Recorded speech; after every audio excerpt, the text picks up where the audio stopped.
Alors dans cette troisième partie donc, de cette conférence sur le masculin sacré, je vais terminer l'énoncé des différentes conséquences de cette atmosphère de féminisme actif et donc de condamnation du masculin.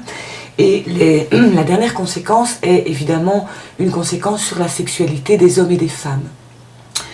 Donc les hommes, en ayant grandi, en entendant que leur énergie masculine était mauvaise, un reflet de leur dimension animale, ils ont entendu tous les hommes sont des machos, ne soient pas comme ces hommes-là, les hommes ont un sexe à la place du cerveau, les hommes ne savent pas brimer leurs pulsions, les hommes ne savent pas aimer.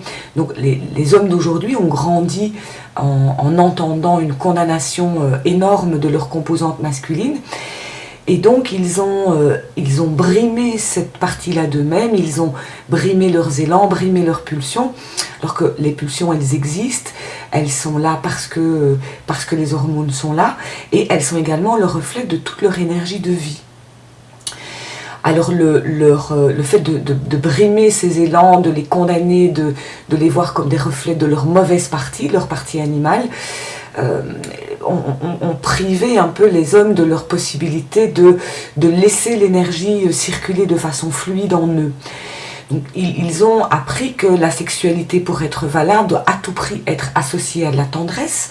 Et je ne dis pas que c'est mal, bien au contraire, mais en même temps, lorsqu'ils ressentent du désir sans être dans cette dimension de tendresse, ils se voient alors comme de mauvaises personnes, comme des hommes salauds. Et ils vont donc avoir tendance à réprimer ces pulsions-là et à essayer de les contenir uniquement dans un cadre dans lequel il y a de la tendresse. Et ils sont donc privés de la possibilité d'expérimenter leur force physique dans leur propre corps. Alors au niveau de la médecine énergétique, je constate que cela aboutit à un blocage du deuxième chakra, donc le chakra de la sexualité, créativité.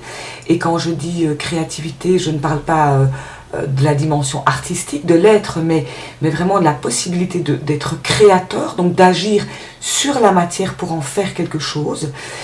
Et donc lorsqu'il y a un blocage au niveau de ce chakra-là, l'énergie ne peut pas circuler correctement. Alors ça aboutit à deux types d'hommes un peu différents. Le premier type d'hommes, ce sont des hommes dont, puisque l'énergie ne circule pas et est bloquée au niveau du deuxième chakra, ils se retrouvent affaiblis dans une difficulté d'agir sur leur propre vie, donc dans une forme d'impuissance, et je ne parle pas d'impuissance sexuelle, mais vraiment d'une impuissance sur leur propre vie, donc ils subissent les événements plutôt que d'utiliser leur pouvoir d'action sur les événements.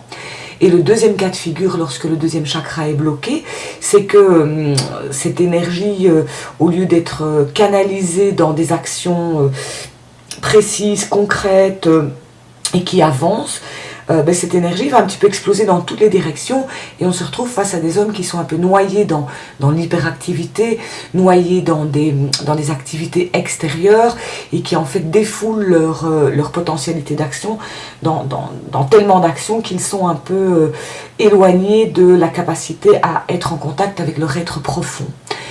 Donc lorsque l'énergie ne circule pas au niveau du deuxième chakra, on a deux types d'hommes qui en découlent. Ce sont les hommes un peu affaiblis, les hommes qui sont dans une forme d'impuissance et qui s'en remettent finalement à leur compagne pour agir. Et puis il y a les hommes qui sont dans l'hyperactivité, l'hyperaction, mais pas très centrés.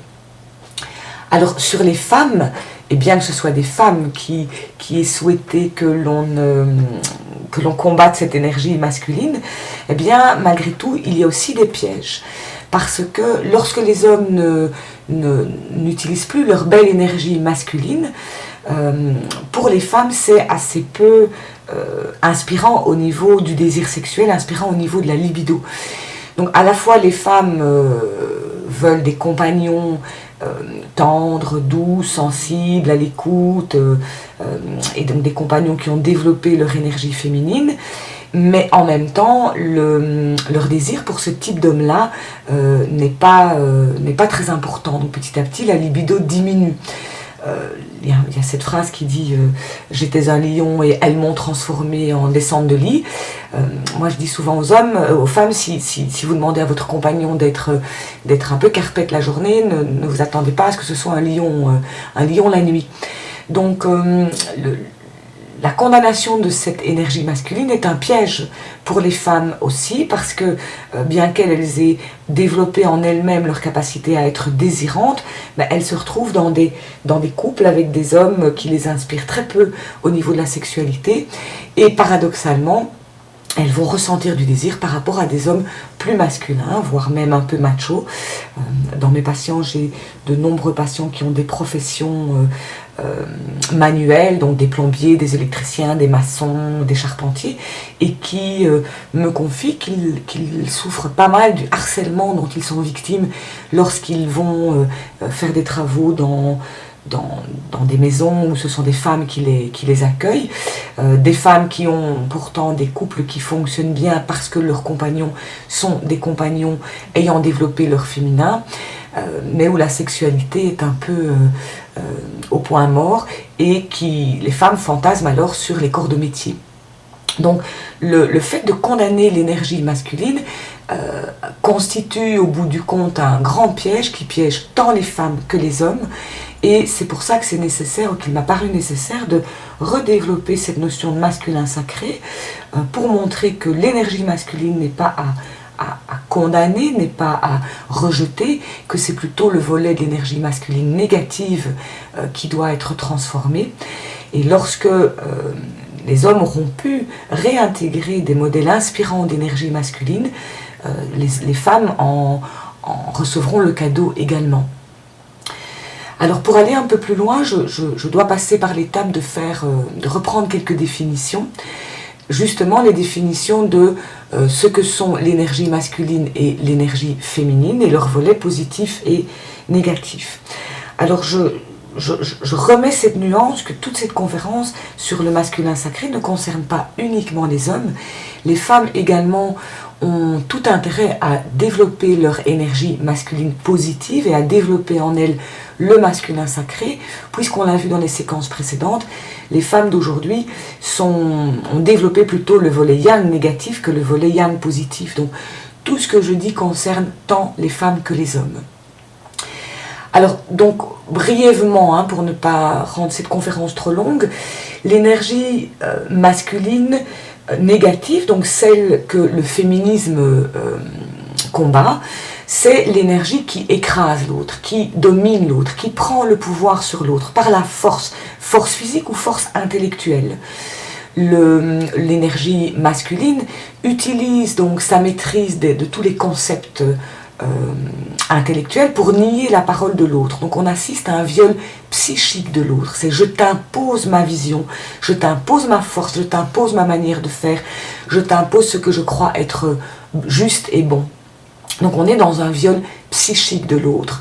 Et donc on nie l'autre, on est dans un non d'opposition. Et c'est là que c'est amusant de constater que le féminisme actif, donc tout en prétendant lutter contre l'énergie masculine, est en fait en train d'utiliser exactement cette même énergie masculine négative, le non d'opposition, le non de la guerre. Par contre, l'énergie masculine positive, le yang positif, concerne la capacité à faire, la capacité à agir sur la matière, donc à être très présent dans l'incarnation, dans la matérialité, et donc agit sur la réalité visible des choses, grâce à la connaissance, donc à l'intellectualisation, à la rationalisation et à la maîtrise des concepts logiques. Le fait d'être capable d'agir sur la matière permet de développer la capacité à donner à l'autre, à donner quelque chose de très concret. Dans la relation, comme dans l'éducation, l'énergie masculine positive propulse l'autre, l'autonomise, lui donne des ailes. L'énergie masculine positive dit à l'autre, que ce soit un ami, une partenaire ou un enfant, tu es capable, vas-y, ose, fonce, sors du nid et va découvrir le monde, utilise tes ailes, utilise ta force. Le nom du masculin positif est un nom de transmutation, donc c'est le nom qui dit eh bien, ceci je n'en veux plus, ça ne me convient plus, je souhaite mettre autre chose à la place. Je ne souhaite plus être dans des relations de domination, mais dans des relations gagnant-gagnant. Donc c'est un non positif, ce n'est pas un non de révolte, d'opposition. Et c'est là que les femmes ont intérêt aussi à développer leur énergie masculine positive, parce que je ne nie pas qu'il y a eu des abus du masculin négatif, bien loin de là, je ne nie pas qu'il y en a encore, mais la façon dont la femme peut faire cesser ces abus sans entrer elle-même dans l'abus de pouvoir du yang négatif, c'est justement d'utiliser l'énergie masculine positive qui dit, eh bien, voilà, ceci ne me convient plus, je n'en veux plus, je te propose autre chose. Et si tu ne prends pas cette autre chose, si tu ne veux pas me suivre dans cet autre type de relation, eh bien, nous devrons arrêter là. Le non de transmutation, c'est vraiment le nom de la saine et sainte colère dont on parle en psychanalyse, qui est la manière ferme, claire mais non violente. On dit « ceci ne me convient pas ». Alors l'énergie féminine, elle, est tournée vers l'intérieur, elle concerne donc les chakras 5, 6 et 7, mais elle a également un volet négatif et un volet positif. Son volet négatif est le volet un peu de la manipulation de type victime, qui vise à enfermer l'autre, à le garder pour soi, à refermer les bras sur l'autre, pour le garder dans la prison de l'amour. Donc c'est une énergie de manipulation par la culpabilisation et par le fait que l'énergie féminine est une énergie qui a l'intuition de l'autre, qui ressent l'autre, qui connaît les faiblesses psychiques de l'autre et qui va les utiliser pour le couper de ses forces. Donc l'énergie féminine négative, c'est l'énergie qui dit « après tout ce que j'ai fait pour toi, tu ne peux pas m'abandonner, et moi je t'aime tellement, personne ne t'aimera autant que moi, ne va pas vers le monde extérieur, tu n'es pas à même d'y faire face parce que tu as telle ou telle faiblesse. » Et donc il s'agit d'une castration psychique de l'autre, on le coupe de ses forces, on coupe l'autre de ses ailes en fait, pour le garder pour soi, pour l'enfermer. L'énergie féminine est une énergie qui dit oui, mais dans le cadre de l'énergie féminine négative, c'est un oui de soumission. Et c'est ce oui de soumission, apparente parfois, qui donnera lieu alors au non d'opposition. C'est après avoir dit oui et s'être sacrifié qu'on finit par se révolter, par s'opposer à l'autre et par lui faire la guerre. Alors attention, à nouveau, l'énergie féminine négative n'est pas le fait uniquement des femmes. Certains hommes sont tout à fait capables également de la développer. Par contre, l'énergie féminine, oui, et je voulais rajouter d'ailleurs que les hommes d'aujourd'hui qui sont parfois affaiblis parce que leur énergie masculine a été trop condamnée, sont parfois relégués alors dans cette énergie féminine négative. Puisqu'ils se sentent impuissants sur leur propre vie, ils dépendent de l'autre, et en dépendant de l'autre, évidemment, ils ont peur de perdre l'autre, et c'est ça qui va les pousser à enfermer l'autre, en culpabilisant l'autre, et en voulant à tout prix garder l'autre pour soi, à cause de cette dépendance. Donc le fait d'être privé de sa propre puissance pousse parfois un homme à être dans cette énergie féminine négative. Par contre, l'énergie féminine positive concerne la capacité à être dans l'instant présent, à être en contact avec soi-même et donc avec des talents qui ne sont pas les mêmes talents que ceux de l'énergie masculine, puisqu'il s'agit de l'intuition, de la connexion à l'invisible, à la réalité invisible et donc de la spiritualité. On est donc dans le domaine de l'esprit et pas uniquement dans le domaine de la matière. L'énergie féminine positive est donc capable de recevoir, de recevoir les messages justement de l'esprit, et dans le cadre de la relation comme de l'éducation, l'énergie féminine positive va donc accueillir l'autre, le nourrir, lui donner de l'amour, le réconforter, et l'énergie féminine positive construit donc les racines de l'autre. En donnant cet amour bienveillant, l'autre peut développer sa confiance en lui, qui sera indispensable pour qu'il puisse déployer ses ailes. Le oui de l'énergie féminine positive est un oui d'acceptation, accepter ce qui est. C'est ce qui permet alors de passer au non de transmutation. Une fois qu'on a dit oui, cela est, je peux le changer. Un petit peu comme dans l'exemple de la maladie, tant qu'on dit non, non, je ne suis pas malade, je ne suis absolument pas malade, on ne fait pas ce qu'il faut pour se soigner, tandis que quand on dit oui, c'est ainsi, je suis malade, mais je souhaite guérir, donc je fais dans le nom de transmutation. Donc l'énergie féminine positive est un peu la base de laquelle émerge le masculin positif.